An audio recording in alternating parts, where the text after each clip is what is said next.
Hola, soy Karina Mariani y estos son mis editoriales. El editorial de hoy: odian a Israel, odian a Occidente. El 7 de octubre pasado, Israel fue invadida por terroristas de Hamas. El éxito de esta invasión fue tal que se convirtió en el mayor ataque en masa a civiles judíos desde el Holocausto. La evolución de las comunicaciones respecto de la velocidad, de la calidad y de la cantidad de información hizo que el mundo entero pudiera ver en simultáneo cómo se perpetraron indecibles crímenes. Este nivel de ferocidad nunca se había visto en Hamas, que ni siquiera figura en la lista de organizaciones terroristas de la mayoría de los países del mundo. Pero, filosóficamente, es lo que Hamas ha expresado abiertamente desde su origen. Se basa en una corriente de antisemitismo islámico muy anterior a su existencia, que surgió a principios del siglo XX y que alimentó la invasión árabe al recién constituido Estado de Israel en 1948. La base ideológica y filosófica que mueve a sus miembros se halla en la emponzoñada combinación de nazismo e islamismo del período de entreguerras.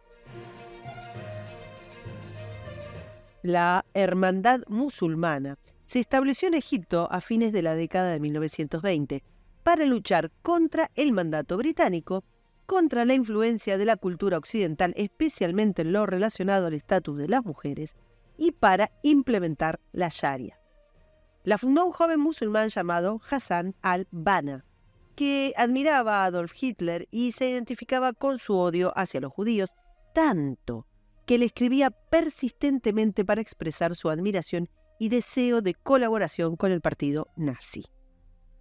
Hassan Banna recorrió los países islámicos dando conferencias de las que participó el Mufti de Jerusalén. La doctrina de la Hermandad Musulmana obligaba a emprender la yihad y cuando Hitler llegó al poder, los nazis apoyaron a al-Banna para hacer crecer la Hermandad Musulmana como aliados en Oriente Medio. A medida que crecía la Hermandad Musulmana, aumentaba su violencia política. En 1948, asesinaron al primer ministro egipcio Mahmoud Fahmy al-Nukrashi, y esto, sumado a otros 2 intentos de asesinar al presidente egipcio Gamal Abdel Nasser, llevó a muchos de sus dirigentes a la cárcel, mientras que otros huyeron y se establecieron en otras naciones árabes y también en Europa y en Estados Unidos. En 1987, la Hermandad Musulmana creó Hamas, que revivió aquel odio de raíces nazi-islámicas, argumentando que la Organización para la Liberación de Palestina, la famosa OLP, su constituyente político llamado Fatah, que es miembro de la Internacional Socialista, y los Estados Árabes no habían logrado acabar con Israel ni en 1967 ni en 1973 y, para peor, se habían allanado a firmar acuerdos enterrando la esperanza de lanzar a los judíos al mar, que era la única solución que jamás aceptaba. Y, por lo tanto, se dedicaron desde entonces a boicotear cualquier acuerdo de paz. Hamas no reconoce el derecho de Israel a existir y se ha pronunciado a favor de expulsar a todos los infieles de la región. Durante años mantuvieron una relación tensa con su rival Fatah, el brazo político de la OLP, pero poco después de que Israel se retirara de Gaza en el año 2005, Hamas ganó las elecciones legislativas y en 2007 dio un golpe de Estado a la autoridad palestina, inició una cruenta guerra fratricida y tomó el control de la Franja de Gaza. Desde entonces gobierna tiránicamente, siendo una de las dictaduras más opresoras del mundo. El nivel de vida de los habitantes de Gaza se volvió paupérrimo, ya que Hamas destina todos sus recursos a combatir a Israel. Desde que la organización usurpó el poder en el año 2007, casi 500.000 de personas han emigrado. Hamas, según su carta orgánica, considera que el odio a los judíos es un deber y una virtud. Esta particularidad le permite unificar dogma y política en su accionar. Existen múltiples compilaciones de la forma en la que el mandato originario se predica y difunde. Hamas ni siquiera disimula esta prédica, porque hacerlo sería considerado una falta religiosa grave. La finalidad de Hamas es la desaparición del infiel, como ellos dicen, desde el río hasta el mar. Este eslogan que clama por un Estado palestino que se extienda desde el río Jordán hasta el Mediterráneo, lo que implica es el desmantelamiento del Estado judío. Se trata de un objetivo absoluto, irreconciliable con cualquier tipo de acuerdo político o de convivencia. Difiere en parte del mito legitimador de Yasser Arafat, de estrecha relación con la Unión Soviética, que en su discurso de 1974 ante la Asamblea General de la ONU sostenía que su lucha era contra el, abro comillas, imperialismo, el colonialismo y el neocolonialismo, cierro comillas. La influencia de la narrativa de la Unión Soviética en la OLP es similar a la que ejercía en otras organizaciones terroristas tercermundistas, y de hecho abundan las imágenes de camaradería entre líderes guerrilleros setentistas de todo el mundo durante justamente la Guerra Fría. La comunión de los objetivos de la izquierda internacional con la causa palestina deriva de esa vertiente política, pero su influencia desde la gestión de Hamas está en franca decadencia. Paradójicamente persiste la insistencia obtusa de la progresía occidental de querer ver en el accionar de Hamas una rebeldía contra el heteropatriarcado capitalista opresor. Esta visión demanda una voluntad de hierro en esconder la cabeza como el avestruz o de meterla en la boca del león, o ambas cosas a la vez. Quienes creen que la existencia del Estado de Israel impide que se desarrolle una Palestina libre, democrática, laica y feminista, ostentan una soberbia de orden galáctico, además de una profunda pulsión colonialista de imponer sus propios valores. Y es, además, un desmesurado uso del derecho a la estupidez, por cierto. La solución de dos estados ha sido sistemáticamente rechazada por las élites palestinas desde el mismo momento en que la planteó ONU en el año 1947 y en sucesivos ofrecimientos, destacándose el más generoso, que fue el presentado por el ex primer ministro de Israel, Olmert, en el año 2008. Visto desde la perspectiva maximalista de Hamas, esto tiene sentido, pero resulta sorprendente que gran parte de Occidente haya inventado una realidad paralela intentando explicar el terrorismo palestino como un mecanismo de lucha anticolonial o anticapitalista. Odian a Occidente por infiel, no por capitalista. La retórica socialista en el mundo árabe fue abandonada hace ya muchísimo tiempo.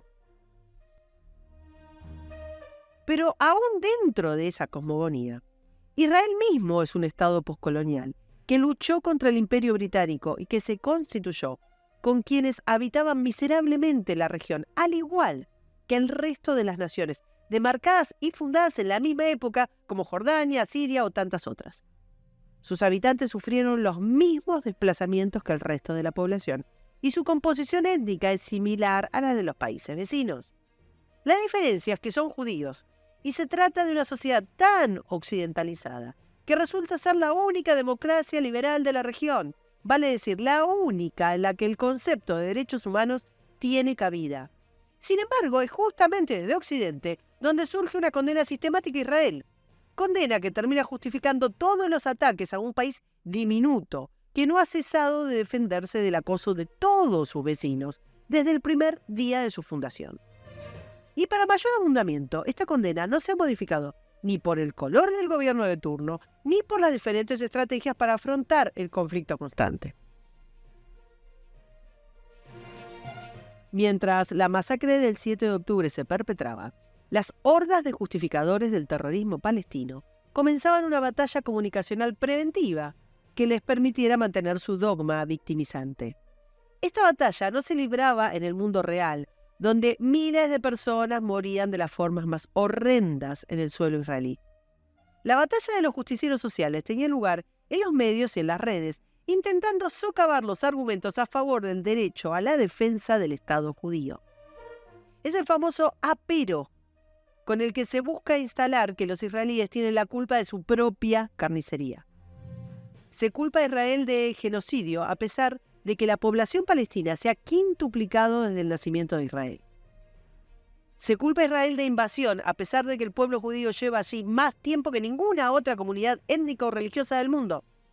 Se culpa a Israel de limpieza racial cuando fue la comunidad judía la que fue barrida de todos los países musulmanes.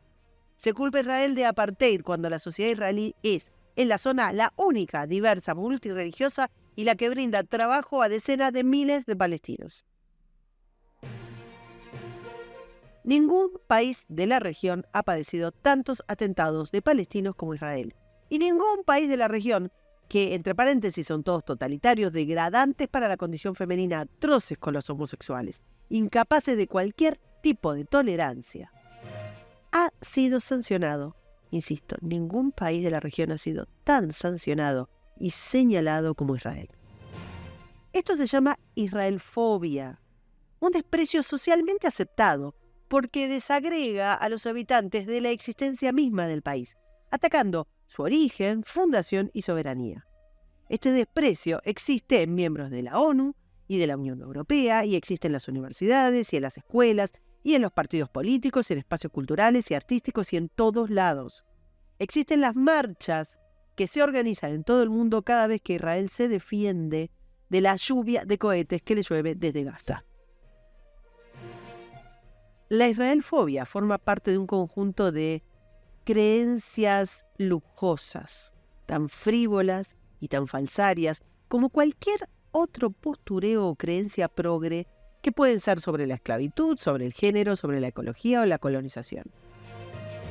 Estas creencias se asumen como insignia del señalamiento moral, una especie de marca de virtuosismo woke.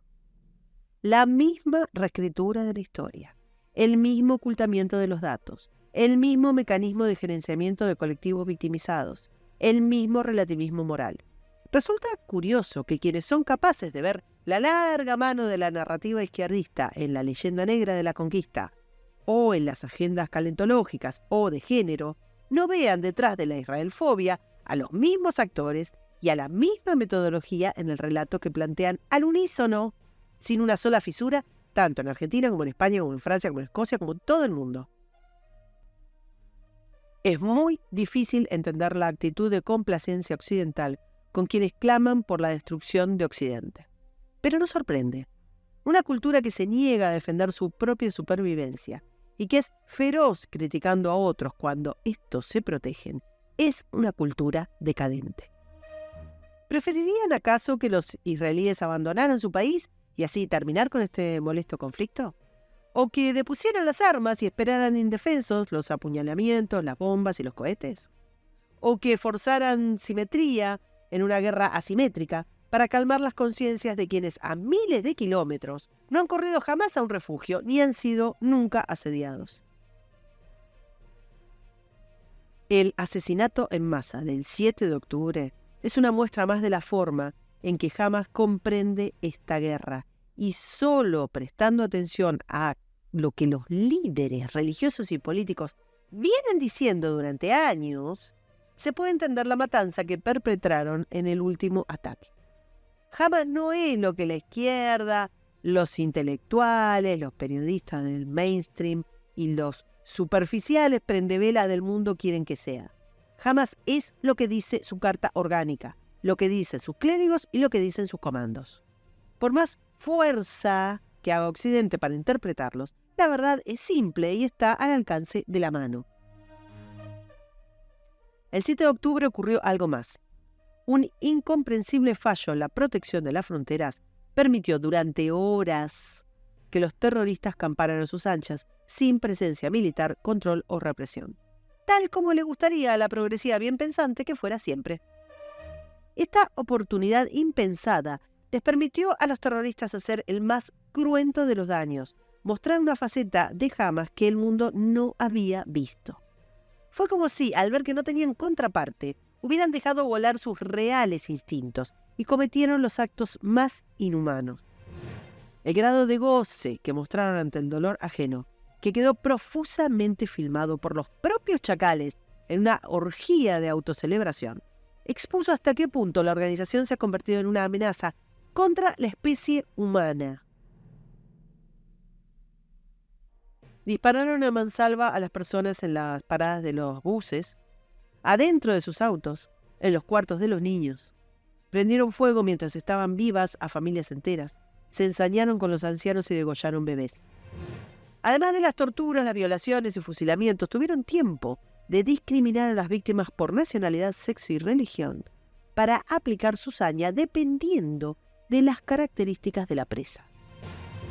Han usado los celulares de los secuestrados para transmitir en directo a los familiares sus propias ejecuciones. No era guerra, era goce psicópata masivo. Esta capacidad industrial de daño es lo que hay que tomar de referencia. Lo que ocurrió ese sábado no fue el habitual intercambio de cohetes. Lo que los hechos muestran es cómo es el terrorismo cuando se siente empoderado, libre, cuando no teme al enemigo, cuando se sabe poderoso. La crueldad de esta última operación demuestra que el odio ha trastornado irremediablemente sus mentes. Todos los análisis políticos, geopolíticos, culturales y económicos son muy útiles para explicar la coyuntura, pero es fundamental para comprender esta pulsión asesina ser conscientes de los objetivos eliminacionistas a largo plazo del terrorismo islamita. Ya no debe considerarse como una lejana amenaza a la paz y a la estabilidad regional. Lo que pasó ese sábado fue como soltar a ISIS en un jardín de infantes.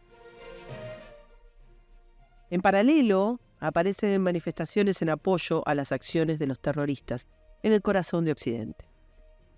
Son los niños de los países que toleran esas manifestaciones, los que estuvieron siendo torturados en algún sótano en Gaza.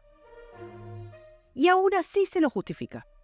Hemos estado durante mucho tiempo bajo las garras de la complacencia, pensando que el conflicto era una simple disputa territorial, sin entender que Hamas, ISIS o cualquier otra marca de la misma ideología nos detesta a todos y que Israel es solo un eslabón más. Si Israel flaquea, el terrorismo desenfrenado avanzará a sus anchas, como avanzaron los invasores ese sábado, pero en el resto del mundo. Por eso, acabar con Hamas sería una bendición para la humanidad, incluyendo a los palestinos que viven bajo su yugo, en ese santuario terrorista que es Gaza. El apoyo a Israel puede ser fuerte y ayudar a que la tarea sea exitosa, o puede menguar bajo la presión del wokismo internacional y que el trabajo quede de nuevo a mitad de camino como ya viene pasando en los últimos años. De lo que podemos estar seguros es que, aunque hagamos como el avestruz, el odio a Occidente va a permanecer ahí, inmóvil y agazapado.